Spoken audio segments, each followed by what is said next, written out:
Hello YouTube, we are back and we are going to take the top off of the humidity chamber that I created, which is just a plastic tub, nothing special.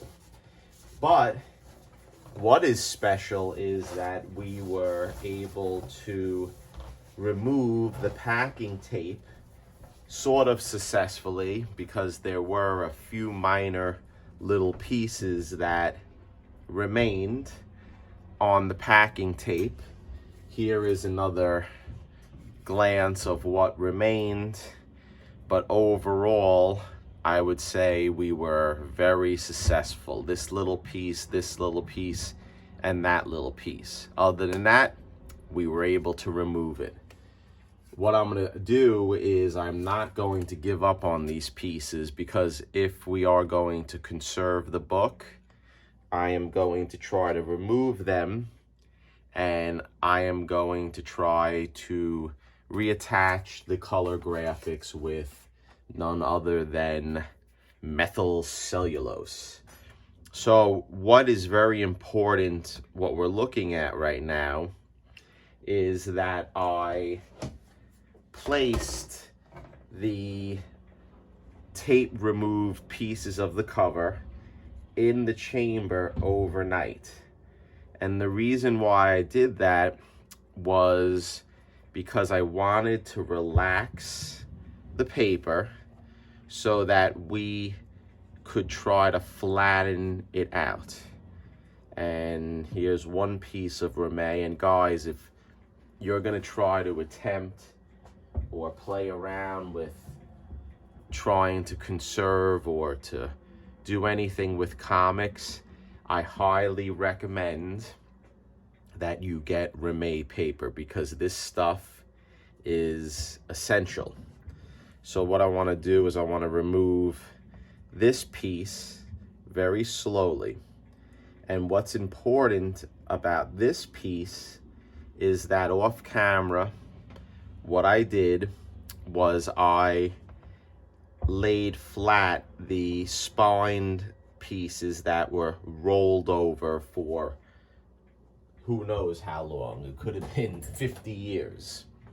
And I did this because I wanted to relax the sides or the spines of the cover and flatten them out. So what I'm going to do now is I want to put all the small little pieces that we have in the cover of the cover, or the comic, on the Ramey paper. Now this is a piece of the first wrap that was taped to the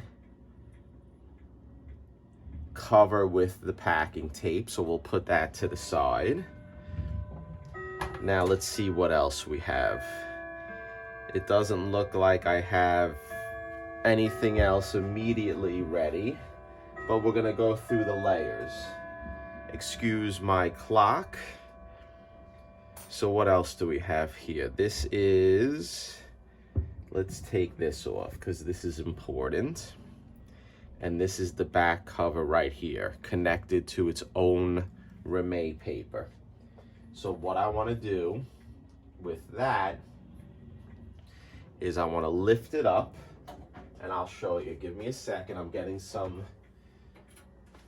glass on the side of my workshop here. So I want to get a piece of glass. I want to make sure this glass is big enough. Yes, it is. So what I want to do is, number one, I want to pull this piece of the cover out of the chamber. Okay? And then I'm gonna rest it on the glass. Just like this. And as you can see, hopefully the camera's picking it up, it is relatively flat now, to a degree. I was able to relax the paper to lay it flat. So next, what I want to do is I want to blot it. So in order to blot it, what we have to do is we need to put another piece of Rame paper on top of the back cover, just like this. But I want to try to flatten out a little bit better the pieces of the spine. Now these are very valuable, these pieces, because we want to try to keep all the real estate that we can. Now what I'm going to do is just take a towel and I will blot it nicely. Not meanly. We don't want to be mean when we're blotting.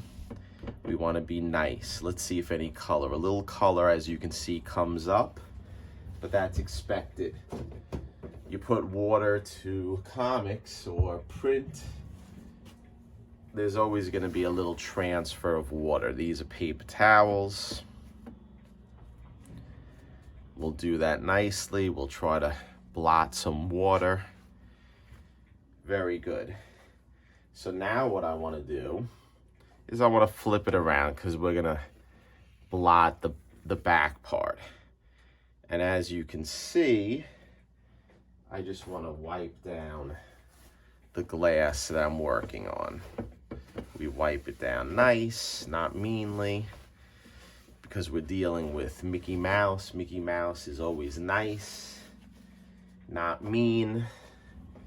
And let's try to do it that way. Now we're going to put a piece of paper towel down, and I am going to lift the cover one more time, the back cover, and I am going to place it on the paper towel, and then I'm going to place another paper towel on the top, just like that, and then we're going to blot it and slowly blot it until it becomes a little more dry than it is. And I want to take this and we're going to put it to the side for now. Next, we have the front cover.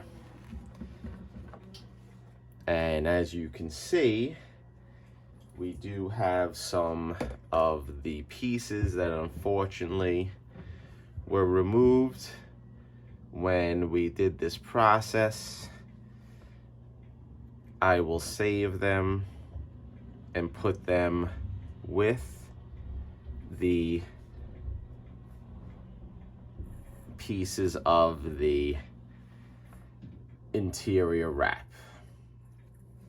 There we go. And we're gonna save all these because whether I can use them or not, I don't know. I would like to. But it all depends on what we are going to do in relation to the process. Are we going to conserve it? Are we going to keep it universal? Please give me your thoughts on the matter. I know I sound like a broken record asking this, but I don't know. I don't have the answers to everything. So there we go. Those are the pieces. And what I want to do is I want to flatten them and dry them as well. So what I will do is I will take a piece of paper towel, and my wife always complains where do all the paper towels go. And I say I take them because I'm crazy and I work on comics. So we're going to put that down on one of my pieces of glass. I'm going to put a second piece of paper towel down just like that. And then we'll take another piece of glass and we'll sandwich it. And I'll put that aside on my top of my oil burner, which gives it a nice amount of little heat to attempt to dry it quicker, but not super fast. Okay, so what do we got left here? We have left the cover. I'm going to take that out, and it is on the Reme paper as you see, and I am happy because it does look like the pieces are flat. So what I want to do now is I want to take another trusty piece of Reme paper, and I'm going to put it down just like that. I want to make sure the Reme paper doesn't have any pulp on it, because I do use this. I do reuse my Reme paper when I do the leaf casting, and sometimes a little piece of the pulp does stick. So what I'll do is I'm going to put the piece of Reme paper on top, and I'm going to flip this bad boy around. And we're going to do the same thing that we did with the back cover, where I am going to blot it. And that's pretty funny. I'm going to blot it, and this is Mickey outwits the blot. So Jerry the Jitterbug will outwit the blot too. And then what we do, that's why it's very important, this Reme paper. Look how easy it is to handle paper when it's wet. You need the Reme paper, guys. It's essential. Buy it, get it. It's something that you need. And then what I'll do is I will put this on the back, just like that. So we have it nicely between two pieces of Reme. And what I'm gonna do now is I am going to give a fresh water rinse on the cover, because I don't know if it's picking up, but you can see here the color of the book came through, meaning the acidity and just the years of dirt with the simple water. And we're gonna do that again to rinse it out, and then I'm going to stack and blot until it remains or becomes dry and flat. Okay guys, just to conclude this video, before I dump it out, I just want to show you the water. I put a black craft foam underneath the clear tub, and I hope the camera is picking it up. But that water is just plain water that I use to soak or to humidify the Mickey Mouse 4-color book. And just look at all of the impurities that seep out of the book. So that's dirt, acid, and that's just with plain water. So I don't know, someone couldn't pay me to drink that. So I hope you enjoyed the upload, and stay tuned.